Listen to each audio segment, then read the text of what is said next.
is not today's price.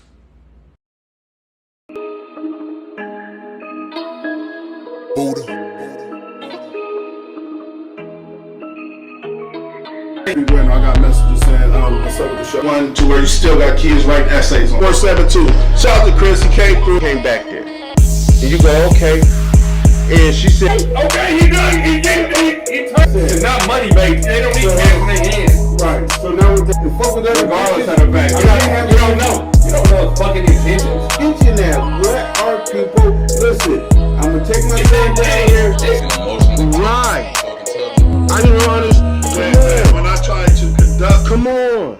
and I'm talking about my in-law niece. My niece, I done bought her. I was born in the same place I was, but they decided to move along. They traveled. Here, I had a homeboy, and I'm thinking about getting the motherfucker. Now I'm trying to hold it out. I want to get it signed.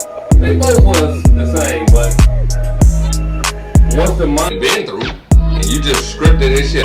They got some diamonds in them. I need them. Expect you to pay the bills, take care of their family, help you watch their nieces and nephews. I'm cooking up. That's like I cook up with this nigga. Your question. We're not asking a week. We not saying a week. We said a month. Okay. But this or excuse that. And so those are the. Y'all talking about me like a dog. Stop it! Y'all good? This is money. Anything cute, fine. For that. Because I'm talking about for me. I take heed. She might not even be in no legend. Keep going. Yeah, keep your car. So Just keep moving. pushing. Okay. And like what you said, I think the sense of any kind of punishment, it should be kind of like, in a sense, Be the result of it. Because I don't feel like Yesterday's price is not today's price.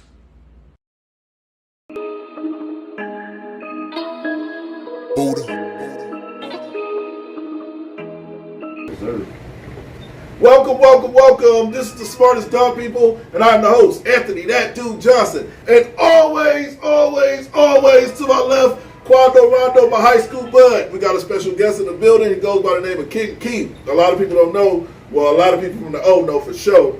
This man played in the NFL. This man was one of the best athletes in the O at one point in time. Now he's a personal trainer, man. Shout out to you, Kenton, for coming through, man. I appreciate Talk that shit. Hey, so let's get straight to it, bro. We appreciate you for being on the show. We made a special show just today because you weren't free on our normal show, which is Tap In Tuesday and Freestyle Friday. But thank you for coming through, and we worked it out and worked out the schedule. We got to start doing this more often because some people's schedules just ain't working with the Tuesday and Friday. So don't be surprised if we have this segment, special edition, because we kind of got to work around people's schedule. I had to get this man on because I had so many questions I wanted to ask him, and I didn't get a chance to because he just arrived.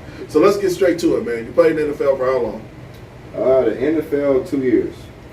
I played in the Canadian Football League for 6. Yeah. And I actually, if you want to count when I went to the Jets as a stint too, so you can say 3 maybe. You played with Peyton Manning, the greatest quarterback to ever do it. A lot of people don't. They need to know that. He played running back. He took handoffs from Peyton Manning, the best player to ever do it, man. How was that relationship with Peyton Manning? Shit, actually, I can cuss. Yeah, shit. Fuck shit. Yeah. Shit, actually, it was, you know, at the time when I was there, me and him was kind of like the locker room clown. So we developed a pretty good relationship. And me being a 28-year-old rookie, he was my host pretty much. So he hazed me. You know what I'm saying? He did a little thing. I don't want to say what happened. Yeah. He was assigned to me. So we became pretty close friends. And That's what's up. Shout out to Lele. Shout out to Brandy in the chat. So, kid, what made you stay in the Canadian League for so long? it's popping up there, bro. Is it? It took me, look, on the real, I damn near was making the same that I was making Of course. when I went to the NFL. Low key, the only reason I went to the NFL the time that I did, bro, is because I didn't want my career to be the one where everybody would be like, oh, bro, you could have went, or you should have went, or you had the talent to do. I knew that already. I just wanted to make sure I didn't finish off with that being the question. Well, what college did you go to? What college did you go to? New Mexico State. Okay, how long was you there? Too damn long. No, 4 years. You let the people push you to the league. Make sure you like your share. Because look, I'm gonna tell you too. Every time I played in a game, bro, I would always envision what's going on at home back here. I knew my grandpa, my grandma, and them was sitting on the couch watching the game, of course, talking shit. I knew the homies was all together. Like, man, Ken gonna do this, Ken gonna do it. And I know how he is, man. We get in barbershops when we get older. We talk about Kellen. I don't want to be the one that they talking about. Oh, he could have did this, he could have did that. Nice, man. I specifically remember where I was at in the home when he really first got his opportunity. It was because one of the running backs got injured, right? Yeah. And then it was a playoff. Was it a playoff? No, that was the first game of the season. Was it? All right, but I remember. They had just told me you might not play that much this game. As soon as he walked away, boop, wow. I heard. I was like, oh, I'm playing today. And you seize the moment. See, a lot of brothers don't realize, man, all it is opportunity. Yeah. Could be knocking at your door any moment, man. And if you talented, man. Yeah. And a lot of people don't know this about Kenton that don't know him, but he was talented in multiple ways. He was a rapper. He was a basketball player. He was cold as fuck at shooting guard. What position you play? Shooting guard? Shooting guard, yeah. He was cold at basketball. He was a rapper. And he was a great athlete. And he was a running back. Yes, track too. But in my personal opinion, like I said, the whole point of this podcast, the whole point of this show at this point, we decided to take a route of, we know too many people in the O. Oh, I want to say this. When Ken came in here, he didn't realize who I was. He was like, I said something to him. He was like, how do I know you? I was like, this is another man that I swear to God came through my doors. I know I'm fat now, so I just want to address the elephant in the room. I'm fat now, and I'm not even recognizable to some, but I'm going to work on that. King is about to be my trainer, man. I'm about to hit. He's a personal trainer. Yeah, I heard that. He just motivated me. I'm about to really go hard, man, because I'm telling you, that shit started hurting my feelings a little bit, bruised my ego, because I'm like, King come, he fuck with me, he know who I am. Not like that, because we ain't never been cool like that, but I knew him to where I was like, hey, how you doing? You know what I'm saying? He was like, he basically was like, who the fuck is you? Like, shout out to him, man, for coming through, even not knowing me at this point. I appreciate you, my brother. But with the NFL situation, I always wanted to know this. This is a personal, I got to ask this. When it comes to the NFL, how many years do you have to play before you're eligible for a pension? I think it's 6. No, I think it's 3. I always wanted to know that shit. It kind of depends, too, though, because like, you know, there's some dudes that play 3 years, never touch the field. And there's some dudes that play a year and play every single game. Those do matter, just depending on what you talk about. Maybe not for just a pension, but it's called credited season and uncredited season. Like, it's a lot of benefits that the NFL gives each player, but depending on how many games, how many seasons, like some dudes play 2 seasons, never play a game, and they don't qualify for everything. You know what I'm saying? So you got some guys that play 1 year, play every single game, and qualify for things that dudes that's been playing for 6 years don't. So as far as the pension, I believe it's 3. I think the NBA is. Any is plenty. Nigga, give it to me. I know people that was professional athletes. And there's motherfuckers that play in the NBA that's still getting that bag. You know what I'm saying? From just like it's. I think when you play in the NFL, bro, the dangers of playing in the NFL, you should never have to work again. They don't care about that. If you realize, if you look at the world, bro, like the more dangerous your sport is, the least you get paid. Dang. And y'all got that's the roughest. Baseball, no. I don't know how the fuck the NBA is making hockey ain't rough. You get that little physical contact with these, but nobody get these, you gonna get these. But I don't know. Well, you talking about boxing, right? Golfing safe as hell, rich as hell. Boxing too, yeah. Well, but that was what happened was that was a white man sport. That's already changed. Same way with baseball. All of it it's a safe sport though. So what I'm saying is, it's safer the sport. The risk, you're not being paid for the risk you take. Right, and which you should be paid the most. Yeah, and which you should be paid the most. Boxers too, they should be getting paid more. Shit, baseball players getting paid more than them. Damn near, unless you Floyd. Do the boxers do they get pensions? I don't even know if they get a fucking pension. That's fucked up. Yeah, and that's the most fucked up. Yeah, they got all types of head injuries after boxing and shit like that. Look at shit. They be fucked up, bro, after boxing. Man. So with the personal trainer shit, let's ask this question. With the personal trainer shit, how do you get into? You got your own facility? No, right now I'm working out a Trevin Coleman spot up at Top Flight Fitness. He got a good program going on up there. And honestly, man, like I ain't really been focusing on the personal training side of it. I kind of lead after him because at the same time we in the same facility. I don't want to bump heads and clash with nobody. So I ain't never been that type of dude. Right. You know what I'm saying? That's your lane. I'm gonna stay out. I'm trying to stay in my lane now. I do personal training, but I don't necessarily do it there all the time because he got his own thing going. I don't want to mess up the flow stuff. So right now I kind of focus on the athletes, the kids, the guys that play sports and come back home and do off-season trainings. That's kind of where my niche is at anyway, especially being home. When I was in Austin, it was the opposite. It was like 80% fitness training and 20% athletic training. Here it's kind of flipped. And it ain't because of nothing else, just because that's what I decided to do. You know what I'm saying? It's a little different for me here. I don't want nobody to take this the wrong way, but when you promote the people that know you and people that grew up with you, it ain't the same business relationship to make it lucrative enough for me to want to keep doing it. You see what I'm saying? When you was a huge part of Drama Life, which was a rap group / rap, it was like the Wu-Tang Clan, basically. Do you keep in touch with all of those fellas? Me and AK was just talking about on the last show. Is y'all still in touch with each other, all of y'all? Yeah, I'm still Drama for life, man. That's just what it's gonna be. You know, we put it like this. We all older, grown. Everybody got kids, so we keep in touch the best way as we can. Since social media kind of came out, you know, like everybody else, I'm sure y'all got groups with the homies and stuff. So we kind of keep in touch that way. I don't think we really took advantage of the opportunity of us all being alive and still here, and you know, pretty much all of us has been kind of successful, but we haven't really had an opportunity to come together, do a drama reunion or put another album together. We talk about it, but you know, we so busy. That'd be some cool dope shit though. That would, man. I'm telling you, it was 2 groups out here. It was Afterlife, Drama Life, and it was another group. I can't think off the bat, but like they was running. I was a Full Clip fan, to be honest with you. Like a huge. There was like a generation before us. That's what we grew up looking at it. Yep. I did a lot of songs with Full Clip, Black Guy, and Boogeyman, and Pocket Pete, and I was they the ones that kind of set the tone for us. I feel like. Yeah. You I feel like hard on that damn tooth. Man, I'm telling you, a lot of material. Like at that time, man, I got a lot of material on 2 albums.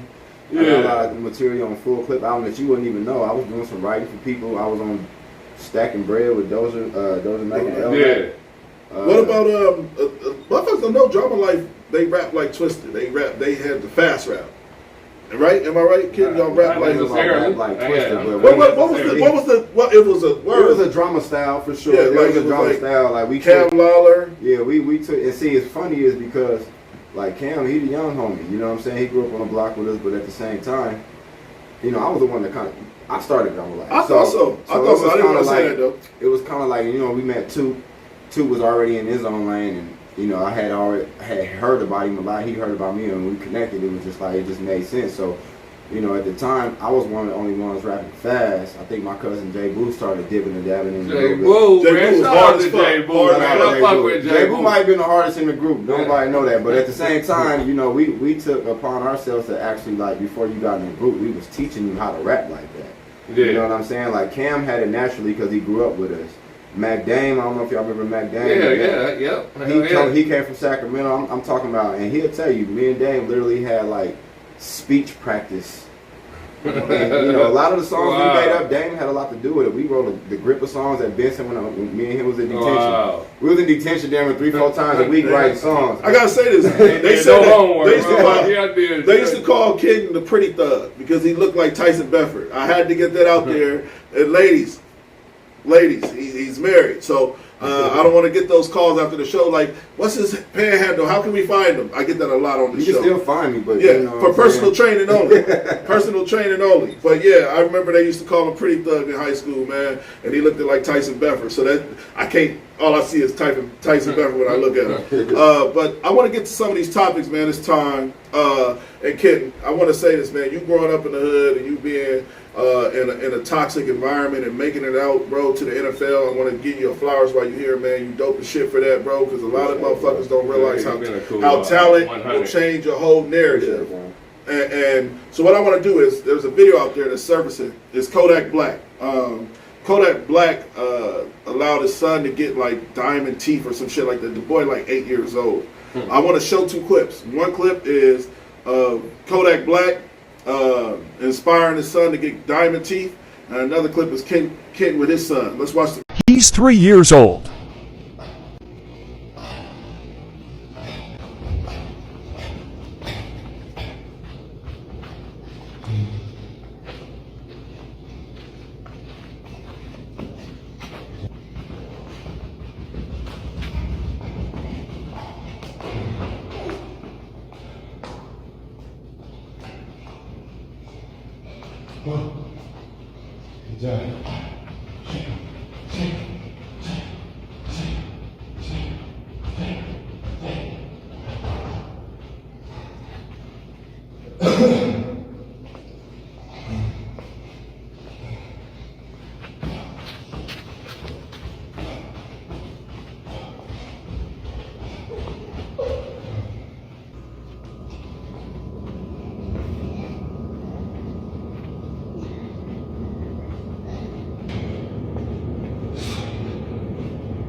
right, so look, that's the clip of him with his son, the difference between him and Kodak Black. But I got another clip that I got to play real quick. If you want to turn up your phone, you can listen to the Denzel clip. But it's Denzel Washington talking about being a man and how we have generational curse from our fathers. This is the actual clip. We'll be right back. Let me make sure it's the volume up. All right, so. Pain is passed down from father to son and son to son. A lot of pain in Troy's life is a result of the pain and the damage from his father that he then visits on his son.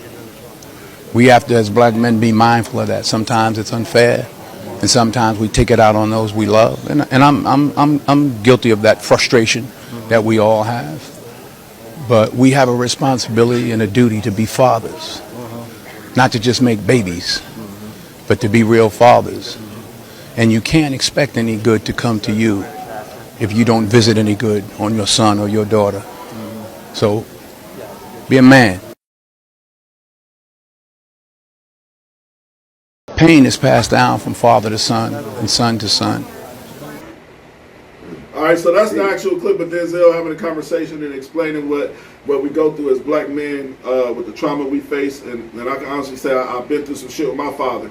But Kenton, in that moment, man, like I said, to see somebody come from a toxic environment and have to grow up in a impoverished community and deal with like adversity every day to the NFL, to coming home and now taking care of your son, bro. Kudos to you. We need more men like you. And hell, let's be honest with you. We skipped the topic tailored to, you said, I don't feel comfortable with having that conversation because my mate might not like that conversation. You know what I'm saying? But it takes a man to move that way. You know what I'm saying? Like, and we like that in the community because we're so toxic. Yeah. We're okay. Shout out to AK. Like, AK embraced the toxicity of himself, which I get. But you should also seek somebody in that moment to figure out why it's that way. Because like I said, with me as a father, I do, even on the show, whether y'all believe it or not, when I say shit, goddamn motherfucker, I cuss and I do all this shit. Because I want my kids to know I'm human. You know what I'm saying? But I do tailor them and hide a lot of shit behind the cameras or even on camera because my son is watching. You know, my son likes every show and watches every show. So I move a certain type of way and can't. So a question I got for you is, being a father, what's the first step to like showing them how to be a man? Can you answer that? Yeah, I know I can only answer from my standpoint, but I feel like letting them, being transparent. You know, a lot of parents, I ain't just gonna say fathers, but a lot of parents want to teach the good, talk the good. You know, you gotta tell them about the bad too. You know, they gotta understand both parts on why you trying to be this way now. It ain't just like I've always been this way. It's like I've changed because I went through these certain things. But at the same time, I feel like as a father, your job is to, in any way possible, is to keep your kid from making the same mistakes that you made. And otherwise, you didn't learn. You know what I'm saying? And you know, it goes both ways too, man. Because I was even talking about, like, you know, I do the training with the kids and stuff, and I know some of their fathers, and I know some of their fathers didn't have what it took to stick certain things out when we was younger. Not no knock against them, but sometimes they put that same attitude on their kids, like, oh, this ain't for him. He can't handle that, or he ain't gonna want to do that. Then they get the boy in there, he fall in love with it, and now he just, Dad, take me here. I don't even want to go to the practice no more. Take me here. Take me here. But if they would have listened to you, and if they would let you cast your spell on them, they'd have been like, oh, that's too tough for me, or I can't handle that. You see what I'm saying? So it kind of go both ways. You got to show, you got to preach and teach the good and the bad. Otherwise, you look like a hypocrite, because ain't nobody perfect, right? Yeah. I'll never forget me and my son. So North High football coach called me, and I'm tell you a story about my son, because he needs to hear this, and he's older now, and he's through with it. But at one point in time, man, my son was so talented at football, Ron. North High coach called me and was like, man, my son was in 8th grade. My son ran like AP, basically. He was always bigger than kids. He was taller than kids, and he was fast and athletic and strong. So North High coach called me. This is the year they won state twice in a row or some shit like that. He said, can I be honest with you? Your son is the best running back coming out of junior high. And I guarantee you, if you bring him to North, your son will be the best running back in high school. And I told my son, I was so excited. I went home, and I'm like, nigga, I just got a call like, nigga, that was the NFL calling for you and shit like that. And then his mom was like, Then my son said, I don't want to play football anymore. It's too brutal. Because my son had just suffered an injury to his like ankle, and he had a head injury. So he kind of like had a concussion and a slight ankle injury. But he had passed that already. I'm like, son, listen to me. If we train all summer, and I was just trying to convince him. So him and his mom was like, his mom on her side of it, on her perspective, she was like, if he don't want to do it, Anthony, he don't have to do it. So then I played the Steve Harvey clip for him. I still remember where he was. We was on our way to Kansas City. We go to Great Wolf Lounge every year as a family thing, and we was on our way to Great Wolf Lounge, and I played the Steve Harvey clip, and he was saying like a lot of people don't even realize their talent, right? This is the fact. A lot of men or young ladies don't even realize their talent. You won't know your talent. God, it's a gift that God gives you that you will eventually figure out. Okay, and if you quit halfway through something, son, listen to me. I'm an athlete myself. I'm watching you. And I already thought this before I got a call from the coach. I'm like, he breaking for 78 yards, stiff arming 10 people. Like, I ain't seen no shit like that. I'm like, son, you're talented. And he was like, and he really quit. He ain't play football again. Crazy. And he played basketball all the way to his sophomore year. And I was like, you got a little James Harden in him. You know what I mean? Like step backs and all of the. And like I said, he's not a little kid. Like in Omaha, we don't have a lot of big ass. We just started getting these big athletes like Hunter Salas and what's the cat that St. Thomas that was on our show right there. Yeah, like we don't have those type of athletes. So when you got somebody like St. Thomas or Hunter Salas that's fucking 6'4", you're gonna go, like, and you're gonna be a motherfucking dog. Cause we breed dogs. But at the end of the day, look at their parents though. That's what we talking about, right? Mm-hmm. Hunter Salas is my cousin. His mom, Cole. Right. She passed it down. She passed the attitude. Right. Want to be great. Down. Exactly. Yeah. I didn't know that. You know what? That's his mom is the one that had the pretty eyes, super tall. Yeah. I just realized that was Hunter Salas' mom. And then you got St. Thomas. His dad was Brandon Thomas. Man, I know that. I was cold, but dog. you know, he was a dog. That's your dog. Was he drama too with y'all? No, he wasn't drama. He was there. He was around. Yeah. Brandon Thomas went to Central. He was the best. He was Benson. I said, you know, it's crazy. That's what messed him up. He did a lot of hopping around, never stuck nowhere, and stayed. But Brandon was a monster. We played for the Bears together, man. So Saint played just like I said, Tara. I reached out to Tara myself. I'm like, Tara, I gotta ask you this question. She's like, what's up? I'm like, is Saint Brandon Thomas' son? She's like, what made you say that? I said, he looked just like him, and Brandon Thomas should play with number 1. And they play alike. They play just alike. Yeah. But I don't know what him and Brandon Thomas' relationship is. But if Brandon Thomas could give him that game, because he was a personal trainer too for athletes. Because I was gonna get him to coach my son and be a personal trainer for my son as far as in training for basketball. Shout out to BT. That's my dog. BT. So I couldn't imagine the conversation between him and his father. I couldn't imagine because like. But I agree with what you're saying. Like it really falls on the parent to get the. Like you have to be. You gotta bring the dog out. But ingredients is in there. Yeah, you just gotta bring it out. You gotta. You know. I think we talked about this on the last show. That we talked about how, like, as parents, we become too sensitive to our kids. But you need that parent to be like, get your ass up. It's 4:30. You know you got training. Like you need that because if you don't have that structure as a child, you don't know how to make those decisions. But it's like you say, different motherfuckers bring different shit out of motherfuckers. Yep. Me personally, our generation, man, we kind of grew up. You know, I like to tell people that our generation, we grew up rough. We grew up damn near illegal. You know, the whoopings we was getting, the pressure we was getting to be tough men, blah blah blah. But that ain't do nothing to us but make us raise our kids a little softer. You see what I'm saying? We wanted to keep them away from certain things. So now our kids is a little softer than we was. So you really got to teach some of that aggression. You got to reteach aggression now. We was born with it. Like, so you believe in generational curses? I wouldn't say generational curse. I say generational switch ups. You know, you gotta adapt. I still be trying to put that in my kids that I'm bringing up, but it seemed like kind of make them softer because it seemed like, oh, you too hard. Nigga, you ain't perfect. No, I ain't perfect. But I know you can do better. I know damn well you can do better than what the fuck is out. I don't even know the word is softer. Let's. You know, the world's so soft. Sensitive. I don't even want to call the kids softer. They just ain't as hard body as we were. Was your father around? It is mental toughness. It's mental toughness too. I went through both. My father was around. My mom and dad was married up until I was in 4th grade. Then they got divorced. I dealt with that. Then I dealt with a single parent home.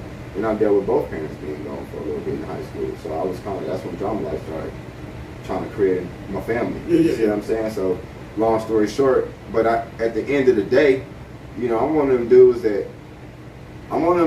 don't really, and I don't want nobody to take this wrong, I'm one of them dudes that don't really respect a person to be like, oh, my father wasn't around, so this is how I am, or this is why I'm this way, or this brings this out of me. Like, you know, most of the dudes I grew up with didn't have their parents, man. We all some turned good, some turned bad, but we all regular. You see what I'm saying? To what we call regular. So I don't feel like that's an excuse. I feel like, if anything, it should be more of a motivation. Now, are you the type of person that can motivate yourself to do things when shit ain't going right for you? That's where the question come in. Well, anybody that know me, I'm an advocate for mental health on this show, and I'm glad you said that because we definitely have two different opinions. And I want to have this conversation. So, again, I'm going to say it like this. So, you were a popular guy in school. You were an attractive guy in school. You were a guy that had a whole hood behind you. A lot of men don't have that structure to where, like you were leading the pack. So, I tell people this all the time. Raised by wolves, you can become a wolf, right? But if you are alone and you're not raised by anything, you have identity crisis. You know what I'm saying? So I get what you're saying, and you're 100% right. There's people that can make it because they were strong enough to make it and they had the foundation that they created. But a lot of people didn't understand at an early age to create your own family. Motherfuckers wasn't creating you my sister. Even though you just my homegirl, I'm going to make you my sister because my sister ain't talking to me. Or you like Roy Davenport was like a father to me. Because when my father, like what you said, my parents broke up when I was 13 years old, and I had to like lean on Roy Davenport for guidance because Roy was like taking me to fill out applications. Roy was the one like telling me, as cold as you is, if you shot 600 shots a day, you would be 10 times. My dad wasn't going to my basketball games. My dad wasn't there for me. And I'm not saying like I said, I'm not saying what you said is wrong, but there's people that was raised in an environment to where they could function still, a la LeBron. You had a great environment. So let me tell you this too. Yeah. Hey, when I first started fucking with this motherfucker right here, I said, man, he said, oh yeah, my dad ain't in the NBA. But I was lying to kick it. I'm 14, 15 years old. Like, I said, oh, this guy listen, here, I just started fucking with him. You know what my name was in high school?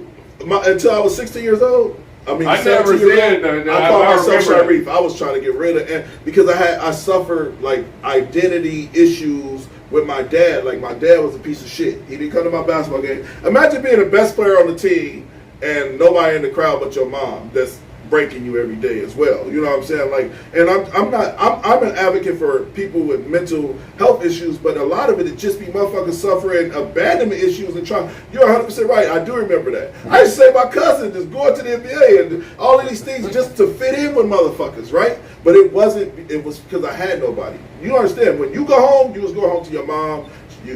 I was going home to you ain't clean the kitchen, I'm calling the police on you. That type of shit. That shit will take your whole life from you. And I'm saying, like, now that we're adults, I'm all man now, but I try to teach my kids, like I don't want my daughter, so for example, my daughter, she's into like emo shit, like whatever that shit is called, to where them kids like the Chinese cartoons and shit. I normally would be like, that's weird, right? But I didn't get to grow up and be myself. I had to blend in with hoods. I was from a hood. I had to blend in with a hood.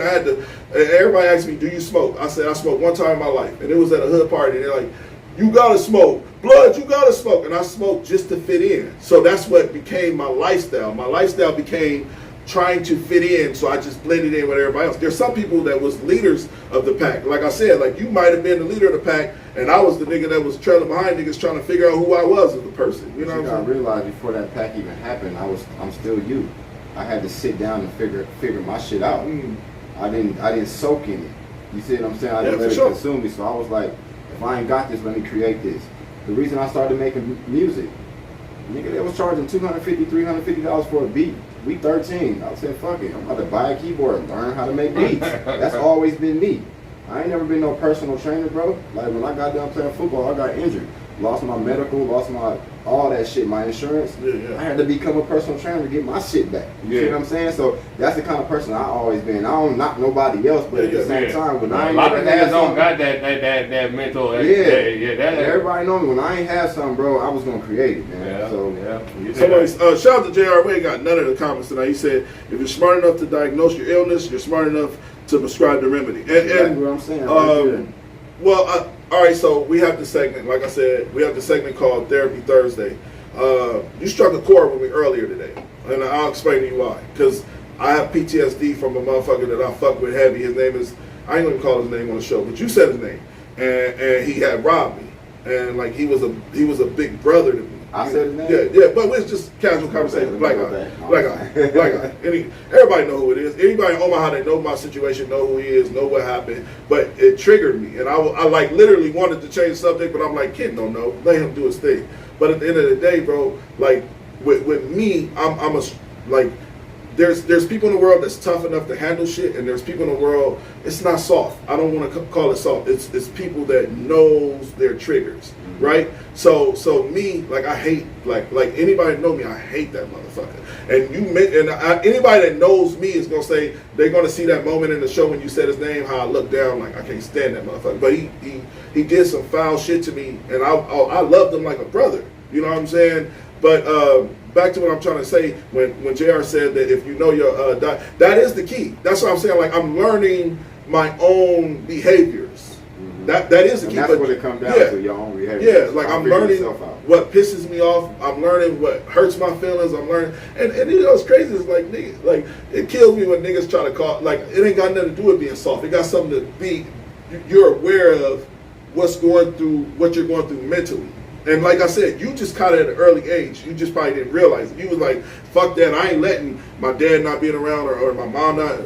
Nigga, I got to move a certain. Some people didn't have the strength to do that. Some people was just like sitting there like, what the fuck I'm going to do? I'm used to my mom giving me a place to stay. I'm used to and I adapted and adjusted. But it was an adjustment that I didn't want to do, which means I had to live with people that was mean to me. And you know what I'm saying? Like I was in situations to where I had to adjust to the people. Nobody ever adjusted to me.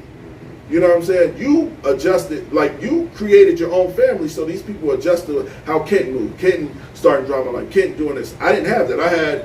I want to stay at your house, auntie. Well, listen, your bitch ass better be in bed by 9. Like, and it was always me trying to have somewhere to go. So, two different sides of the spectrum. But I like what JR said because that is true, and that's where I'm at in life. I'm at in life to where I understand that, like, I really went through some traumatic shit, and it could be something as simple as in like a motherfucker, like I told you about Keith with the tennis shoes. I'm going to have that conversation with him on this show. We were at a basketball game, and my mom came, and shout out to my mom. She didn't do anything wrong.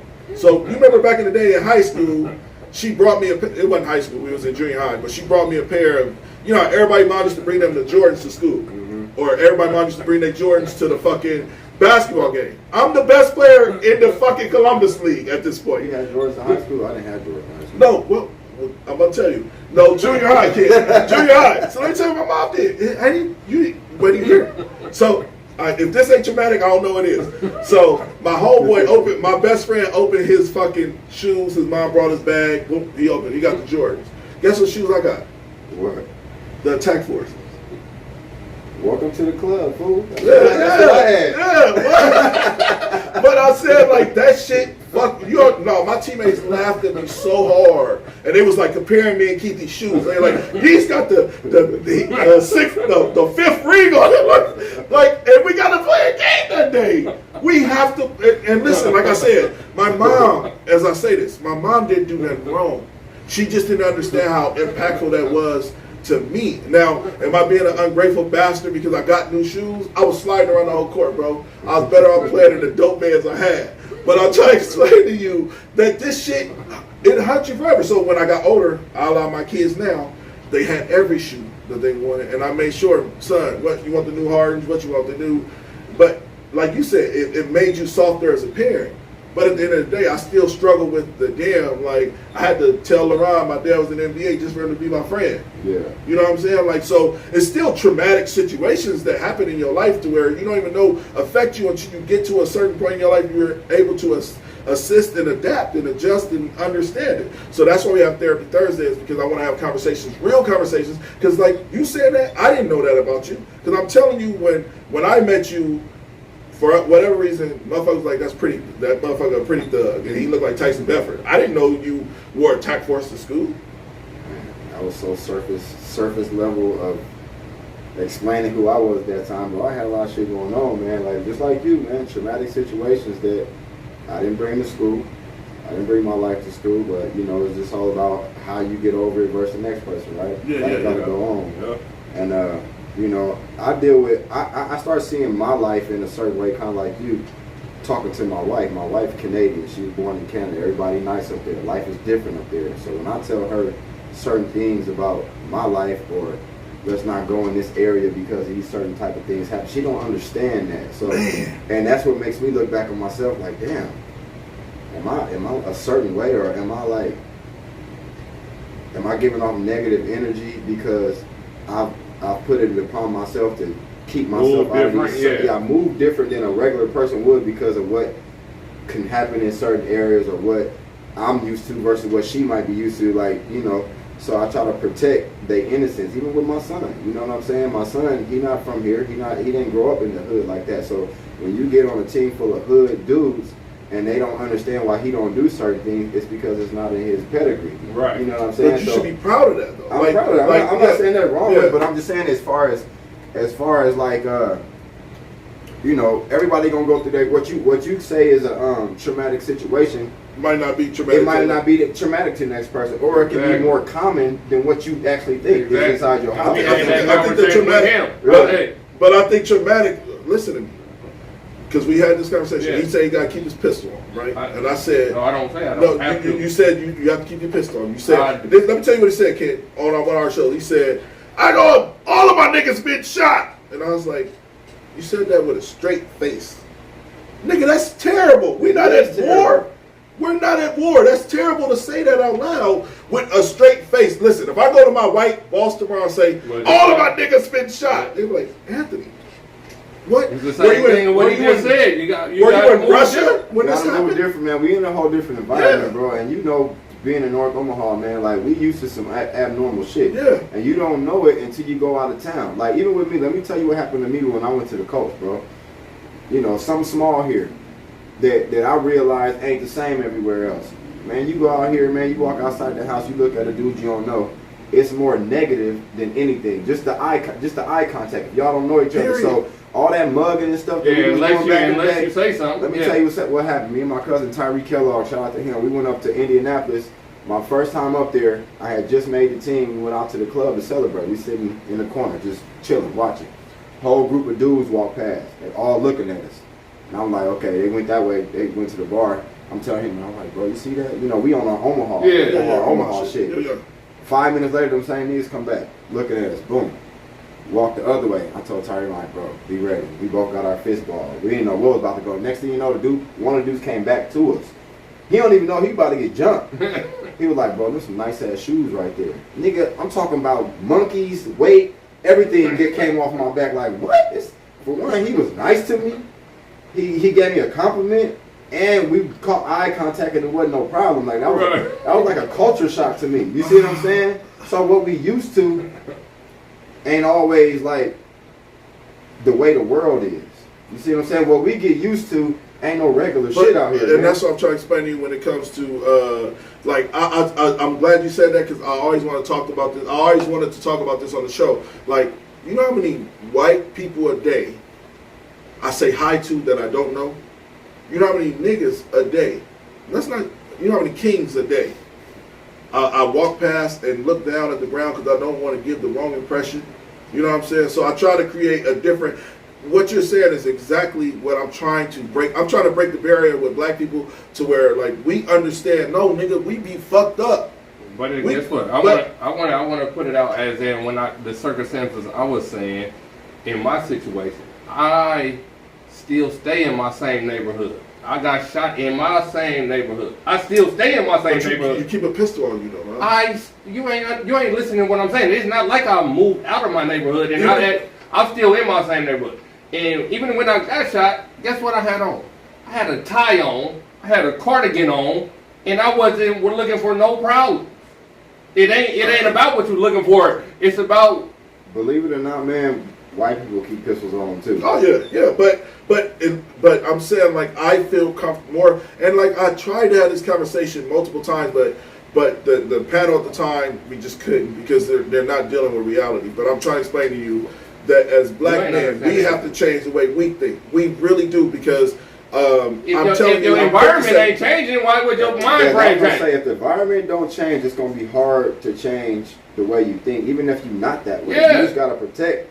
Especially when you have a family. It gets harder when you got a family, because way harder. You know, like right now, I can't explain to my son how to, you know, these days is different, man. Talking to your kids about fighting, I'm just like, look, find your best way to walk away, because ain't nobody fighting no more. You know, that's the conversation we have. But back in the day, it was like, oh, somebody hit you, you take off on them. And that's what parents were saying.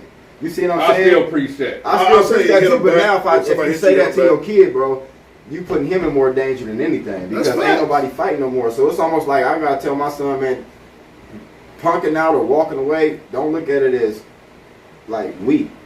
Look at it as safe.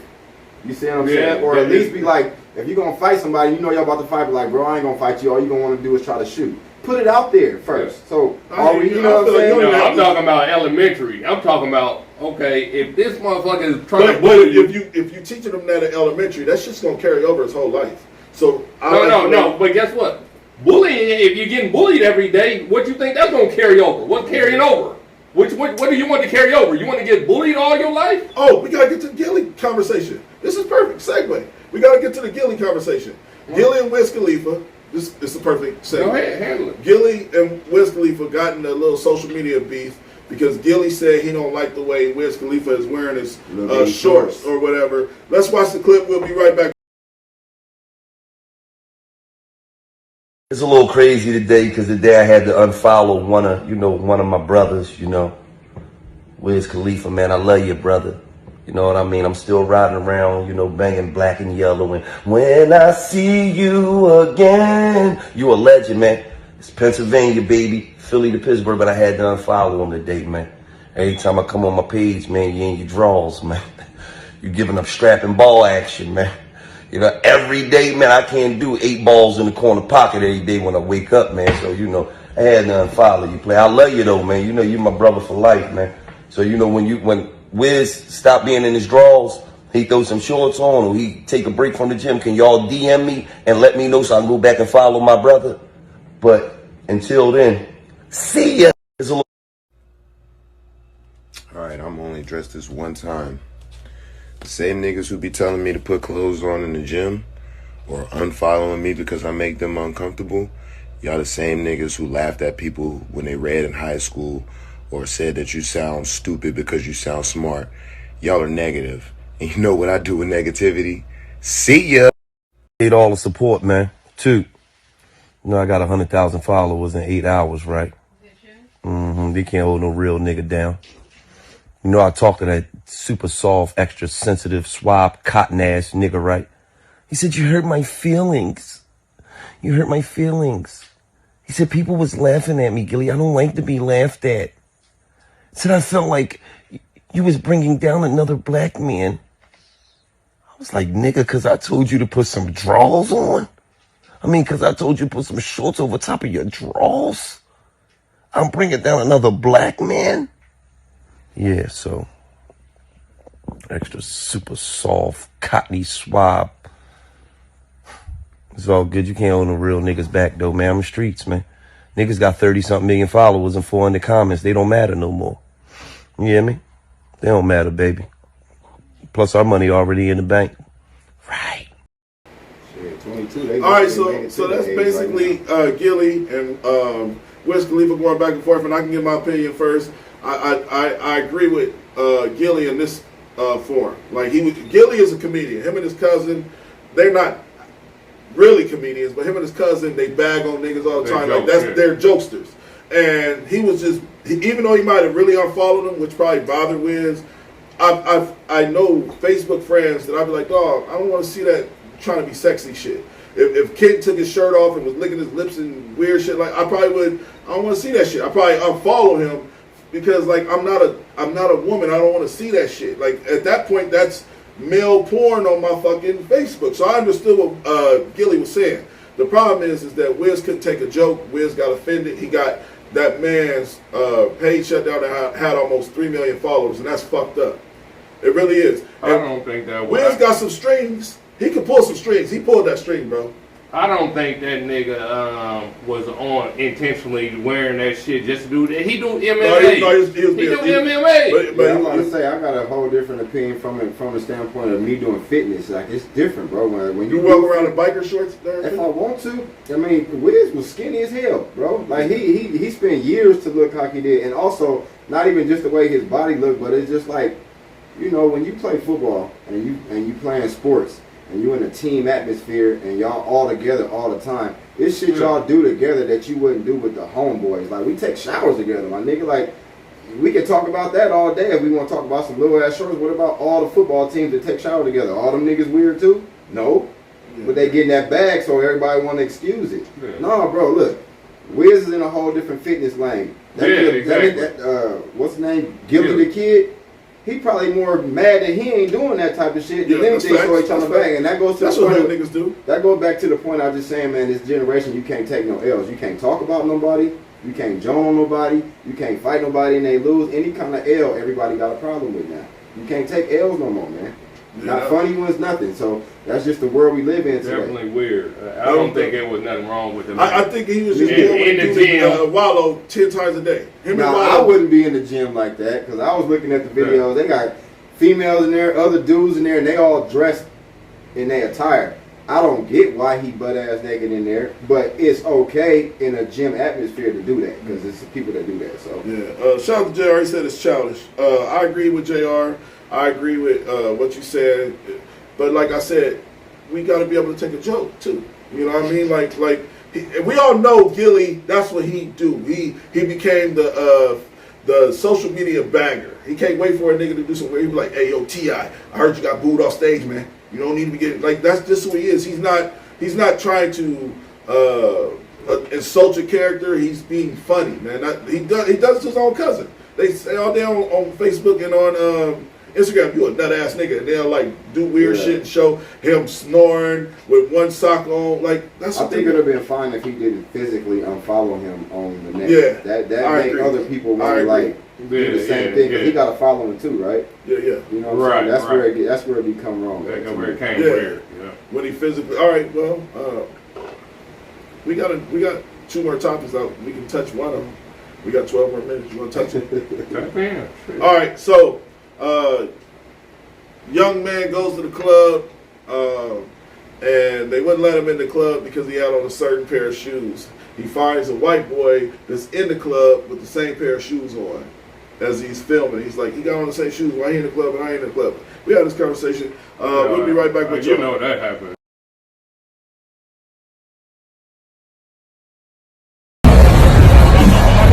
Them the same dumps I got, bro. He's getting bottle service. If you get bottle service, that's fine. Nah, bro. Let me get that car, bro. They not letting me in the club because I got dunks. But they let him in the club because he got dunks. If you get bottle service, nah, bro. He's getting bottle service. They didn't let me in the club because I got dunks. They let this motherfucker in the club and he got dunks. He didn't have dunks on? He didn't have dunks on? He didn't say he worked here. Now you lying? I know he works. Now you lying? No, he works here. Bro, but those are dunks. Bro. Those are dunks. They not letting me in the club with my shoes. But they just let a white man dunk with the same. Okay, can I get that? Can I get the card in the gym? That's all I want. If not, I'll figure out myself. That's all I'll get the card. He said he's gonna give me a card. That's all I want. I didn't know you got a big problem on your hands. With the female. So I just want to make it sure. So if you put it in the bag and all that, just make sure. This goes viral. You know that, bro. Fix this problem. Please fix this problem. I already got recorded of him talking. Please fix this problem, bro. You know. It don't even matter, bro. It's $1 million. I'm not tripping. We get can drink anywhere, but this is a problem. You know that. The dumps are done. Bang, bang. With the female. Let me have the card. He said he can give me a card of the general manager. He said you the manager. I just need a card. That's it. All right, so that's the actual clip, man. And I can tell you, I experienced that at the Candlelight. They charged me $20 to get in the candlelight. That shit pissed me off, dog. And I ain't go back to Candlelight, but I'm glad them motherfuckers had got shut down. Where was that at? Yeah, I remember that place.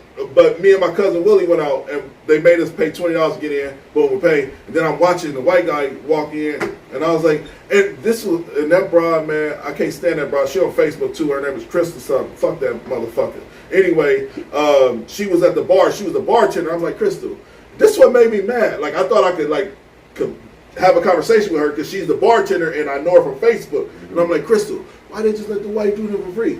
All I seen her do was this, and I'm thinking she's cool with me. All I seen her do was, somebody came over there, and she whispered into the security guard ear, nigga, they literally picked me up. Whistleblower. That's a real whistleblower? They picked me up. I didn't even know. They picked me up and carried me outside. I was like, what the fuck did I do? I just asked why he ain't have to pay to get in, but I just have to pay $20. And I was like, yeah, Candlelight racist as fuck. I ain't never went back. I was like, Candlelight racist as fuck. And she a bum ass bitch because she only fuck with niggas.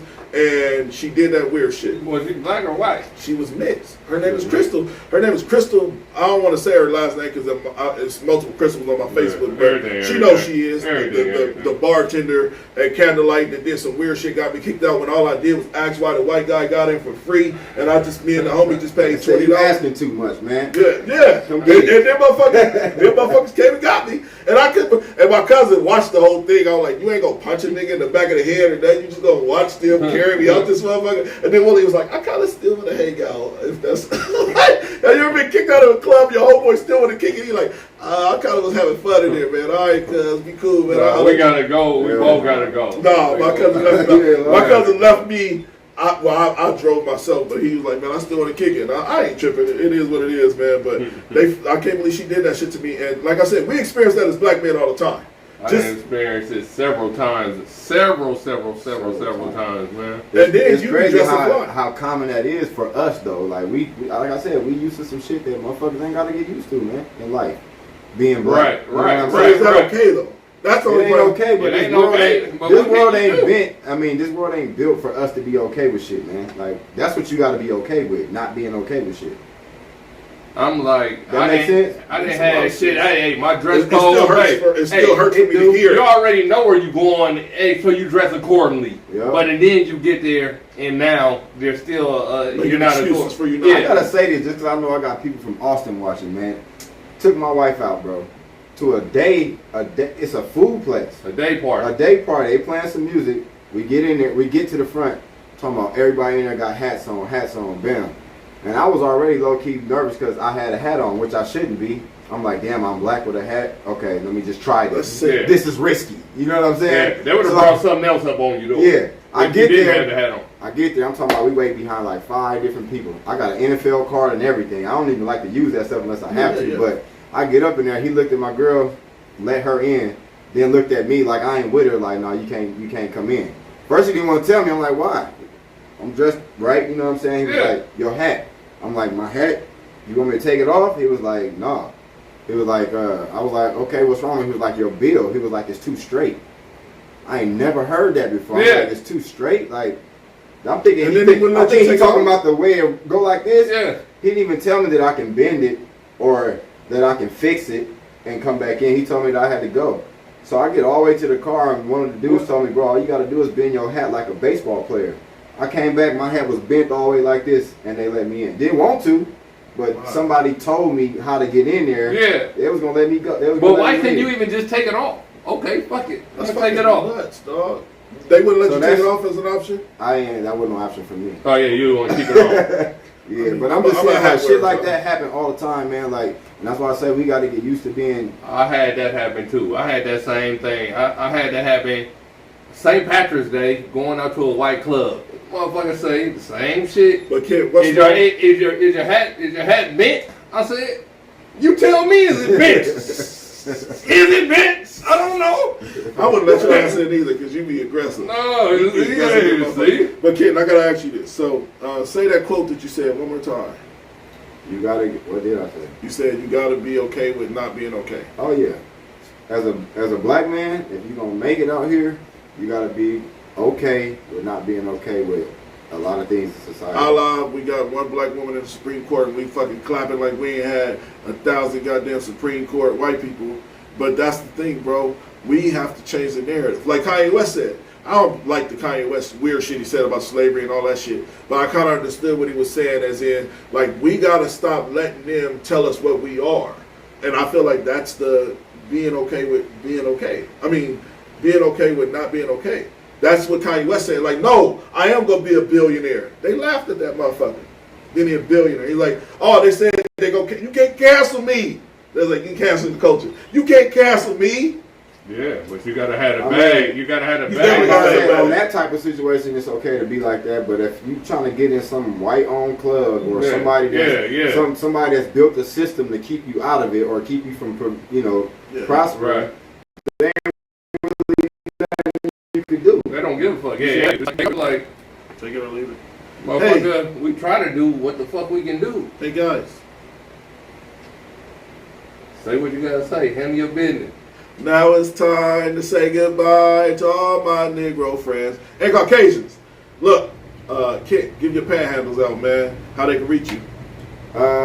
Shit, everything on my social media is the same thing. Kenton Keith, KentonKeith. Do not put that. Don't switch that around. A lot of people can't spell Keith. The E is before the I. Yeah, I Ron. Hey, y'all pray for us, man. We're trying to get this building. We're supposed to be trying to move into this building real soon, within the next few weeks, man. We're waiting to hear back from the people, man, because we can't keep... Oh, everything. We're going to get that shit, man. Nigga, that business plan we wrote up, something got to shape. Look, this is the smartest dumb people. That. We'll see y'all tomorrow for Tap In Tuesday. We got Tap In Tuesday, Therapy Thursday. This Thursday, we got 2 cats coming through. You ain't going to be here because LaRon don't want to deal with his trauma. Can I shout out the program? All that. Real quick, any of y'all got athletes, grades 4th through 12th. I got programs where we doing strength conditioning, footwork drills, all from a pro athlete, a little different. Come check it out, man. Hit me in the inbox. I want to tap in right now. I want to put one of my knuckleheads in there right now. What about my daughter with soccer? We teaching discipline in there too. They're gonna come home different. What about my daughter with soccer? How old is she? 12. So what grade is that? She in the 7th. 6, 7. We got well, right now we don't have a program for 7th through 12th grade girls, just because I haven't had a demand for it. You know, I probably had one person. I'm tapped in already. But 3rd through 4th grade is co-ed, so she can come to that. If she like it, then we can talk about creating something for that. Yes, sir. And then you got the 7th through 12th grade, which is only boys.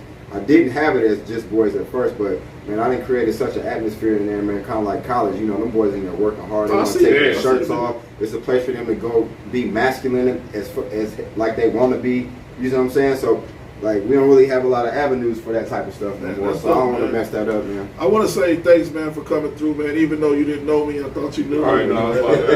Hey, look, this is the smartest dumb people. Keep in the building. Quando, Quando. Y'all have a great... Yesterday's price is not today's price.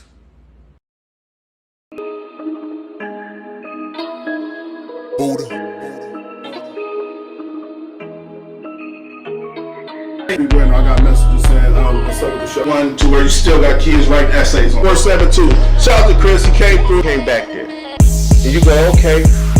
And she said, okay, he done. He it's not money, baby. They don't need cash in their hands. Right. So now with the fuck with that, regardless of the fact. You don't know. You don't know his fucking intentions. Internet, what are people? Listen, I'm gonna take my time down here. right. I don't understand. When I try to conduct, come on. And I'm talking about my in-law niece. My niece